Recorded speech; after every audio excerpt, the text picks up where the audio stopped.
Get him off that bench. Now! The barked command sliced through the late afternoon calm, turning heads across the park. 3 police officers, crisp in uniform and tight in formation, advanced on the old wooden bench beneath the sycamore tree toward a man who hadn't moved more than a breath in hours. Their pace was purposeful, their faces unreadable, and their tone. It wasn't one of concern. It was suspicion. "Sir, this park is closing. You can't be here anymore," the tallest officer said, hand resting on the butt of his belt. The man looked up slowly, his movements deliberate, like every gesture had been earned. His name was Samuel Brooks, and this wasn't the first time he'd been spoken to like a problem. He didn't rise, he didn't flinch. He simply replied, voice low and steady, "I'm not causing any harm, officer. Just sitting. That's all." But his words didn't matter. Not really.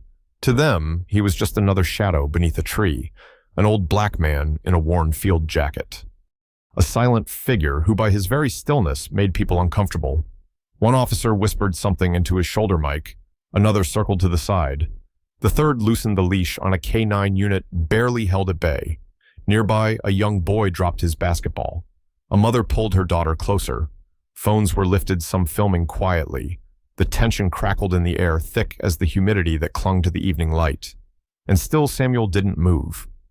Because for him, this bench wasn't just a seat in the park.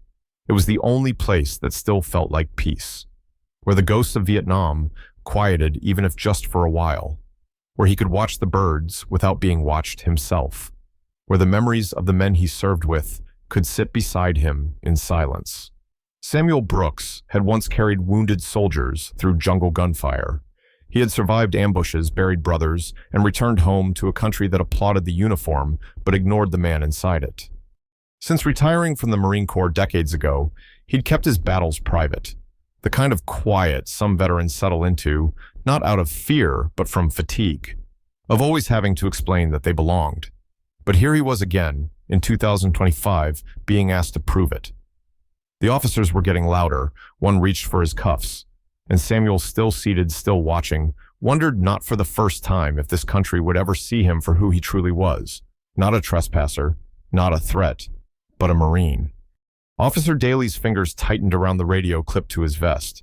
"We asked for ID, sir," he repeated more sharply this time. "Let's not make this harder than it has to be." Samuel Brooks, still seated on the sun-warmed bench, didn't flinch.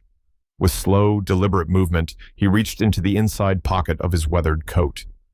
A pause passed as he pulled out a thin leather wallet, cracked along its seams, and opened it to reveal a yellowed identification card.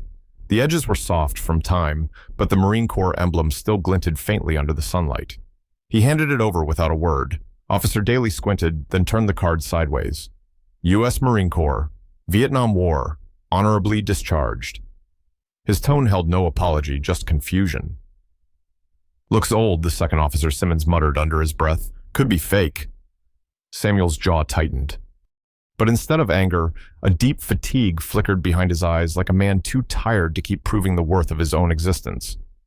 Just then, a voice cut through the murmuring crowd. Sammy Brooks' heads turned.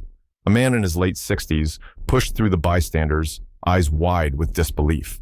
His silver hair poked from beneath a worn cap bearing the 3rd Marine Division insignia. He stopped a few feet away, staring hard. "Is that really you?" Samuel blinked slowly, trying to place the voice. "Thomas," he said at last, his voice hoarse with surprise. Thomas Green let out a breath that came from somewhere deep and buried. "God almighty, I thought you were gone." Before the officers could intervene, Thomas stepped forward, placing himself squarely between them and the seated man. "This man saved my damn life in Quang Tri Province in '69, he said, voice rising with every word. "You don't know who you're messing with." Officer Simmons frowned. "Sir, please step back, no." "You step back," Thomas snapped, turning on them. "You think he's loitering?" "A threat. This man carried me on his back through a minefield while enemy rounds were raining down like hellfire. I had shrapnel in both legs and blood in my eyes, and he didn't think twice. He just ran. Do you know what that means?" Daly shifted awkwardly, glancing at the ID again. Thomas didn't stop. "I owe my life to Samuel Brooks, and you're out here treating him like a criminal because he's old and black and sitting alone on a park bench." The crowd stirred. Whispers became murmurs. Phones rose higher. An older woman near the front pressed her hand to her heart. Is that true? She asked aloud. Thomas turned to face the crowd. Every damn word. Sammy never bragged, never asked for thanks. Came home, kept quiet, and kept trying to live like the rest of us. But you see how that turned out, huh? Daly took a step back. Simmons looked at the ground. The third officer, Reyes, stayed silent, her gaze flicking between Samuel's Marine ID and his deeply lined face. I watched him pull 3 men out of burning wreckage that day. Thomas continued, voice heavy now with emotion. And he never got a medal, never asked for one. And now you're acting like he doesn't belong. Samuel shifted in his seat. His voice was soft but clear. It's not the first time, won't be the last. Thomas turned back to him. It shouldn't be like this. It is, Samuel replied. But thank you. Reyes finally spoke, her voice cautious. Mr. Brooks, we didn't know. That's not an excuse, but you didn't ask. Thomas interrupted. That's the problem. For a moment no one spoke. The air hung thick with shame, tension, and something else, understanding maybe, or the first stirrings of it. Then a teen from the basketball court earlier stepped forward, rubbing the back of his neck. Sir, he said, addressing Samuel directly, I didn't know you were, thank you for everything. Samuel smiled faintly, the lines of weariness softening just a little. You don't have to thank me. Just see me. Daly handed the ID back. Mr. Brooks. I save it, Samuel said gently. Just don't forget. The officers nodded mutely, their authority suddenly tempered by humility. Thomas sat beside Samuel on the bench, the old wood creaking beneath them. Still sitting in the sun like you used to, he said with a half laugh. Some things never change. Samuel looked out across the park, the squirrels, the kids, the sky painted orange with late afternoon light. Some things shouldn't. Around them, the park slowly relaxed again. The crowd, moved by what they had witnessed, began to disperse. But the echoes of Thomas's words remained settling into every corner like a challenge, left hanging in the air. What if we looked closer before we judged? What if we asked who someone is, instead of assuming what they are? And as the sun began its slow descent behind the trees, Samuel Brooks sat quietly, not as a threat, not as a stranger, but as a man finally recognized. The atmosphere shifted from tense to volatile as Officer Daniels stepped aside and gestured sharply. Bring in the K9 unit, he muttered into his shoulder mic. Let's end this quietly. Thomas Green's voice rose with alarm. What the hell are you doing? He's a veteran, not a threat. But his words were lost beneath the crackle of radios and the snapping of leather straps. From the far end of the park's paved path came the low, rhythmic click of claws on concrete. A powerful German shepherd, lean and trained for control, moved with precision at the heel of Officer Riley. The dog's vest was labeled boldly K9 Unit Valor. Samuel Brooks didn't flinch. He sat as he always had, calmly, hands resting on his knees, his worn Marine Corps ID still clenched between his fingers. But the crowd, now larger and buzzing with uncertainty, braced themselves. Children were pulled behind benches, phones rose in trembling hands. Every breath hung in limbo. Step back from the bench, Sir, Officer Riley commanded. Now. Thomas stood firm beside Samuel, chest heaving. This is a mistake, he snapped. You're about to make a bigger one than you can fix. Samuel didn't speak. His eyes were locked on the dog approaching. Something in his gaze had changed, softened not with fear but recognition. As Valor drew closer, his steps slowed. His ears twitched. His nose lifted. Then it happened. Valor stopped just 5 feet from Samuel. A stillness fell over the park, eerie and immediate. The dog stood frozen as if time had gripped his limbs. His nose twitched again. Then slowly, impossibly, the hardened posture of the K9 began to unravel. Valor, stay, Officer Riley barked, tugging the leash. But Valor didn't move toward aggression. He moved forward with certainty, but not to attack. His tail gave a tentative wag, then another. The leash went taut as he pulled free from protocol, moving straight toward the man on the bench. Officer Riley tried to restrain him, but Valor ignored the command entirely, and then gasps. The German shepherd closed the distance and pressed his head gently into Samuel Brooks's chest. The entire crowd inhaled at once, the sound of it like wind being sucked from the trees. Samuel looked down, his hands trembling, and lifted them slowly, reverently. He cupped the dog's face. "Valor," he whispered. "My God, you remember me?"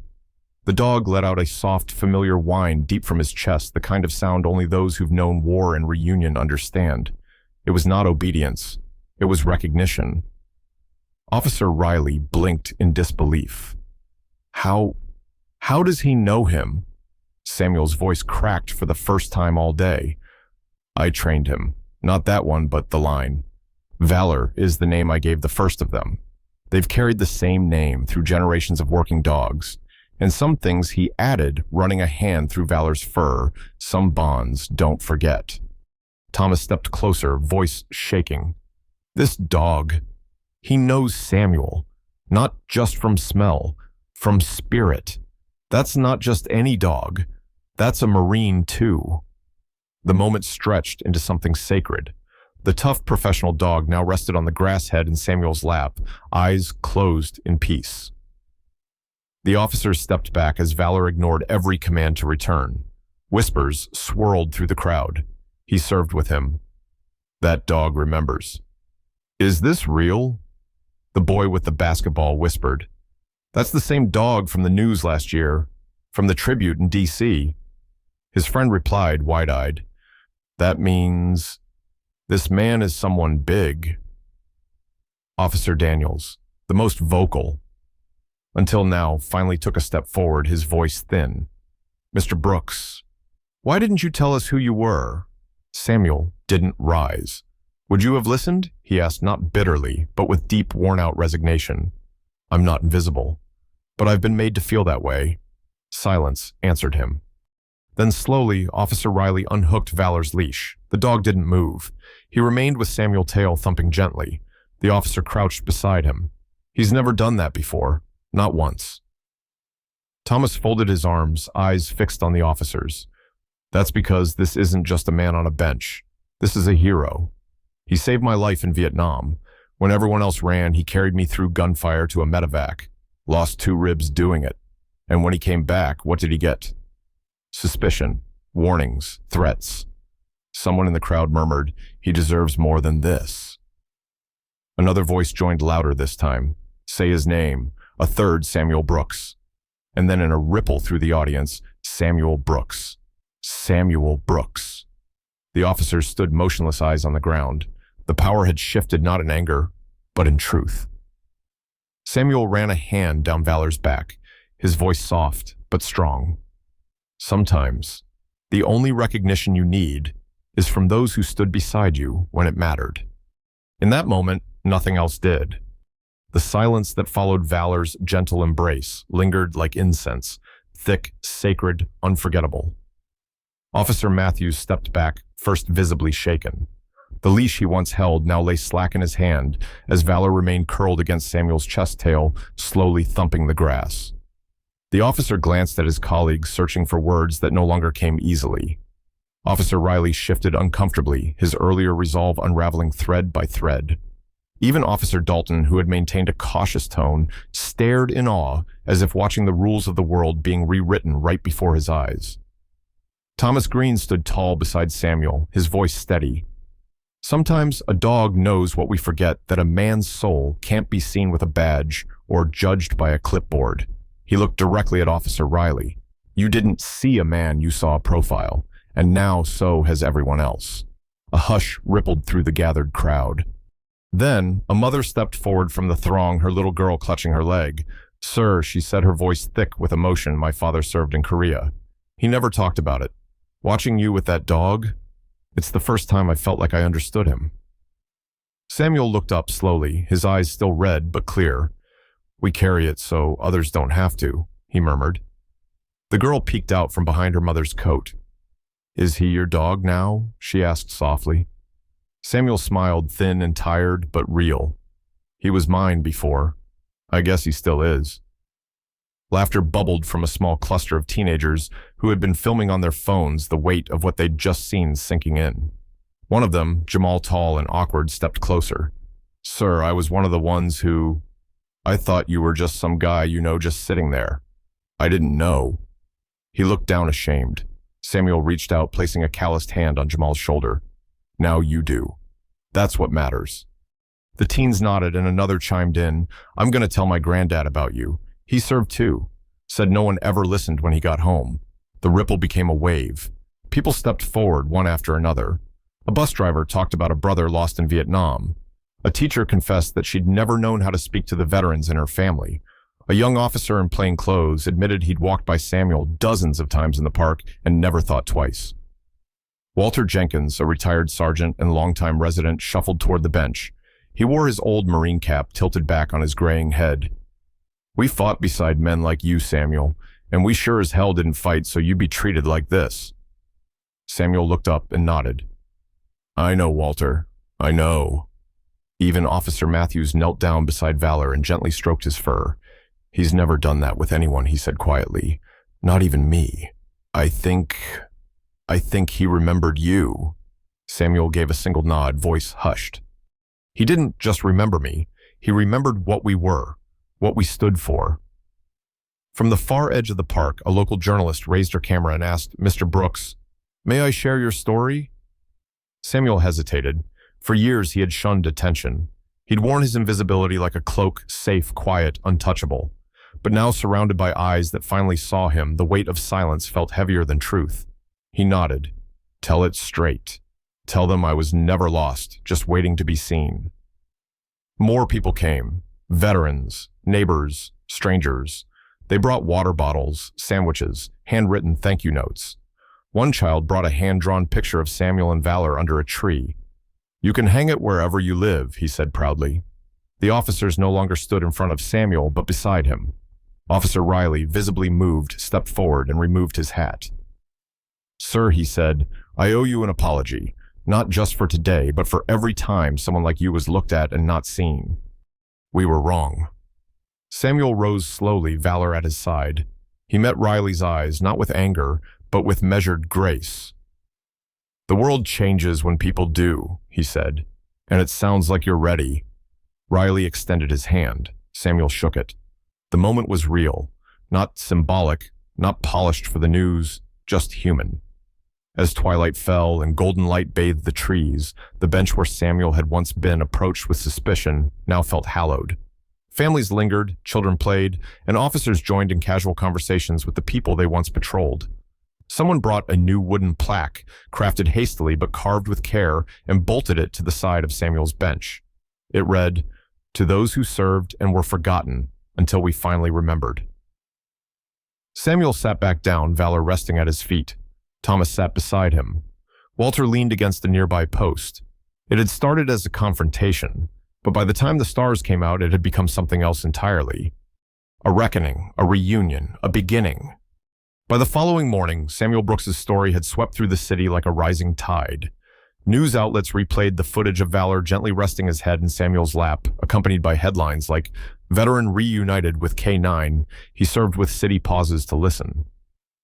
Social media exploded with tributes, artwork, and heartfelt messages. But beyond the headlines, something deeper had taken root conversation. In classrooms, children asked about veterans they'd never learned about. At police precincts, officers watched the video as part of an emergency training session. At City Hall, council members debated late into the night proposing reforms rooted in respect, not routine. Within a week, the mayor held a public ceremony at Lincoln Park. The bench where Samuel had once been wrongly judged was now flanked by flags and flowers. A bronze plaque, newly installed, read, "Dedicated to those who served and waited too long to be seen." Hundreds gathered veterans and uniform families with signs of gratitude, teenagers who'd once watched silently now speaking out. Police officers stood in respectful formation, including officers Riley, Matthews, and Dalton, no longer enforcers, but learners. When Samuel stepped up to the podium, Valor at his side, the crowd fell silent. "I didn't set out to make a point," he said quietly. "I just wanted peace. But when people finally looked, really looked, something changed. Not just for me, but for this city." Applause echoed through the park, but Samuel didn't linger in the spotlight. After the ceremony, he returned to the bench, his bench joined by Thomas Green and Walter. They said little, letting the breeze and shared silence speak for them. Valor curled up at Samuel's feet once again. That afternoon, the police department announced the Brooks Initiative, a new training program focused on veteran awareness, implicit bias, and public empathy. Community circles began forming where civilians and officers shared stories and listened without interruption. A ripple had become a movement. Samuel never called himself a hero, but the city did. Not because he raised his voice, but because he endured, waited, and forgave. And in that patience, he reminded everyone, seeing someone truly seeing them can be the first step toward healing a broken world. Because sometimes the people we overlook are the very ones who hold the power to change everything. If Samuel's story moved, you drop a comment below with, "I see you." Let's honor those we've ignored for too long. And don't forget to subscribe for more powerful true stories that remind us all it's never too late to do what's right.